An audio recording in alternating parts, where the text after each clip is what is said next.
அனைவருக்கும் வணக்கம். நாம் இன்றைய பாடப்பகுதியில் செல் உயிரியல் பற்றி பார்க்க இருக்கிறோம். நம்முடைய எதிர்விசை சேனலை சப்ஸ்கிரைப் செய்யாதவர்கள் சப்ஸ்கிரைப் செய்துவிட்டு பார்க்கவும். வாங்க இன்றைய பாடத்தை பார்க்கலாம்.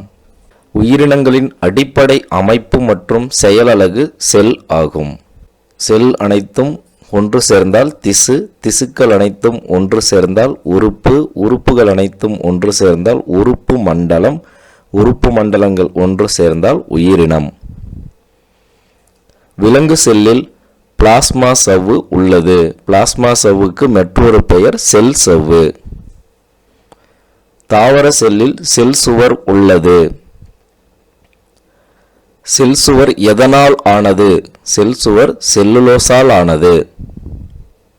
ஒவ்வொரு செல்லும் மற்ற செல்லுடன் இணைத்து கொள்ள உதவும் துவாரம் எது? பிளாஸ்மேடெஸ்மேட்டா. சைட்டோபிளாசம் என்பது சைட்டோசால் மற்றும் நுண்ணுறுப்பால் ஆனது. அப்போ சைட்டோசால் என்பது என்ன? 70% முதல் 90% ஜெல்லி போன்ற நீரால் ஆனதுதான் சைட்டோசால். அடுத்ததாக, உட்கருவின் உள்ளேயும் வெளியேயும் உள்ள பொருள் எது? புரோட்டோபிளாசம். உட்கருவின் உள்ளே உள்ள திரவம் எது? நியூக்ளியோபிளாசம். அதுக்கு மற்றொரு பெயர் அணுக்கரு திரவம்.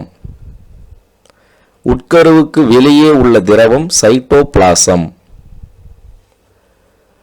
மிகவும் சுறுசுறுப்பாக உள்ள செல்கள் அதிகமான மைட்டோகாண்ட்ரியாவை பெற்றுள்ளது. மைட்டோகாண்ட்ரியா இரட்டை சவ்வால் ஆனது. மைட்டோகாண்ட்ரியாவின் வடிவங்கள் கோள வடிவம் அல்லது குச்சி வடிவம். செல் சுவாசத்திற்கு காரணமாக இருப்பது மைட்டோகாண்ட்ரியா. சூரிய ஆற்றலிலிருந்து உணவை தயாரிப்பது பசுங்கணிகம். அடுத்ததாக, செல்லின் முதன்மையான செரிமான பகுதி லைசோசோம். விலங்கு செல்லில் மட்டுமே காணப்படுவது சென்ட்ரியோல். குரோமோசோம்களை பிரிக்க சென்ட்ரியோல் பயன்படுகிறது.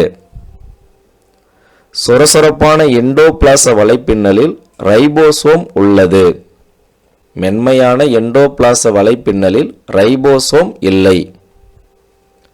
கொழுப்புகள், ஸ்டெராய்டுகள் தயாரிக்க எண்டோபிளாச வலைப்பின்னல் பயன்படுகிறது.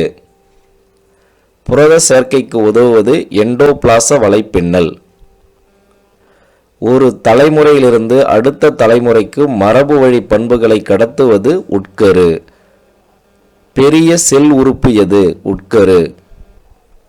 சிவப்பு இரத்த செல்களில் உட்கரு இல்லை. அடுத்ததாக, ஒவ்வொரு நொடியும் நம் உடலில் சுமார் 2 மில்லியன் சிவப்பு இரத்த செல்கள் இறக்கிறது. செல் பிரிதல் மூலம் பல்வேறு வகையான செல்களை உருவாக்கும் திறன் கொண்டது மூலச்செல்கள். செல்லுக்கு அடினோசின் ட்ரைபாஸ்பேட் அதாவது ஏடிபியை வழங்குவது மைட்டோகாண்ட்ரியா. செல்லுக்கு சக்தியை வழங்குவது மைட்டோகாண்ட்ரியா. புரோட்டீன் மற்றும் பாலிபெப்டைடுகளை ஒன்றிணைப்பது ரிபோசோம். ரிபோசோம் ஆர்என்ஏவை பெற்றுள்ளது. அடுத்ததாக, முக்கியமானவை, தாங்குபவர் அல்லது பாதுகாப்பவர் அல்லது காப்பாளர் என்று அழைக்கப்படுவது செல் சுவர். செல்லின் கதவு என்று அழைக்கப்படுவது செல் சவ்வு. செல்லின் நகரும் பகுதி அல்லது செல்லின் இயக்கப் பகுதி என அழைக்கப்படுவது சைட்டோபிளாசம்.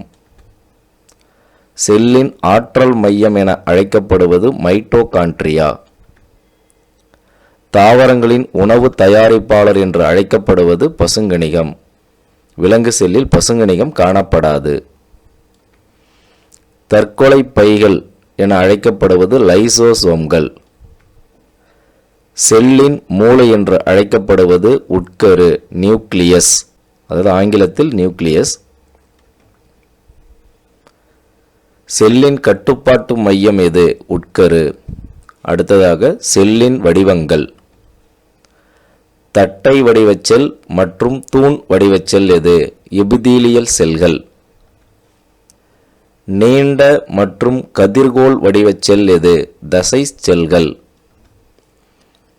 கிளைத்த மற்றும் நீண்ட நார் வடிவச் செல் எது? நரம்பு செல்கள்.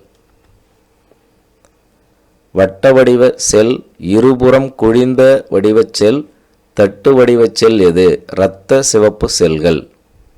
அனைவருக்கும் நன்றி, வணக்கம்.